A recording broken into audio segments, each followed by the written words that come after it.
नमस्कार मित्रांनो, मी निखिल देवरकर. तुमचं पुन्हा एकदा स्वागत आहे आपल्या युट्यूब चॅनलवरती.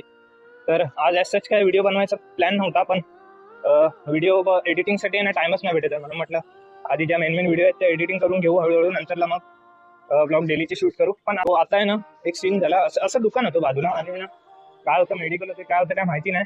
एक लेडी आली बाहेर अचानक आणि म्हणजे असं रडत रडत फोनवर बोलत आली की तू मेरे को कब से गालियां दे रहा है, ऐसा क्यों कर रहा है तू, मैंने तेरा क्या बिगाड़ा है, असं तसं. ठीक आहे. तर म्हणजे आजूबाजूची लोक पण बघायला लागली की बाबा काय झालं म्हणून.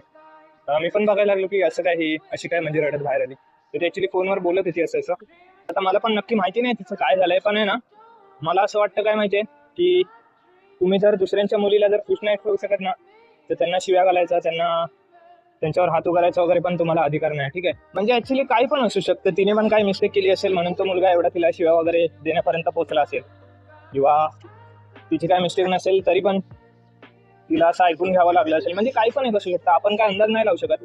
पण मग तुम्ही लोक अशा रिलेशनमध्ये किंवा अशा नात्यांमध्ये राहूच नका की तुम्हाला शिव्या वगैरे खाऊन दिवस, म्हणजे शिव्या खायपर्यंत एवढं तुम्ही हे करूच नका ना. म्हणजे मला फक्त एवढंच वाटतं की बाबा, जर तुम्हाला एखाद्या मुलीची जबाबदारी घ्यायचीच आहे ना, तर ती पूर्ण नीट प्रामाणिकपणे तुम्ही तिला सांभाळलं पाहिजे.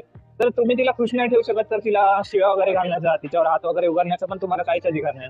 तेच होतं, बाकी काय नाही. म्हणजे कसं होतं माहितीये का, चार चौघांमध्ये उगाच तमाशा होण्यापेक्षा ते तिथेच त्याला फुल स्टॉप दिलेला कधी पण बरा असतो. शिव्या खायपर्यंत एवढं करू नका. लॉयल राहा, जे काय असेल ते एकमेकांना सांगून समजावून, जे काय असेल ते एकदम क्रिस्टल क्लिअर ठेवा. म्हणजे कसं, नाती पण जास्त टिकतात आणि असं भांडण वगैरे होण्याचा प्रश्नच येत नाही. ट्रॅफिक बघा किती आहे जबरदस्त. ठीक आहे, तर एवढंच होतं आजपुरती. आज काय व्हिडिओ बनवायचा प्लॅन नव्हता, पण आता जस्ट एक इन्सिडेंट समोर झाला म्हणून मी कॅमेरा ओपन करून थोडं बोलायचा विचार केला. बाकी आता हे डोक्यात दिवसभर चालू राहणार आहे माझ्या.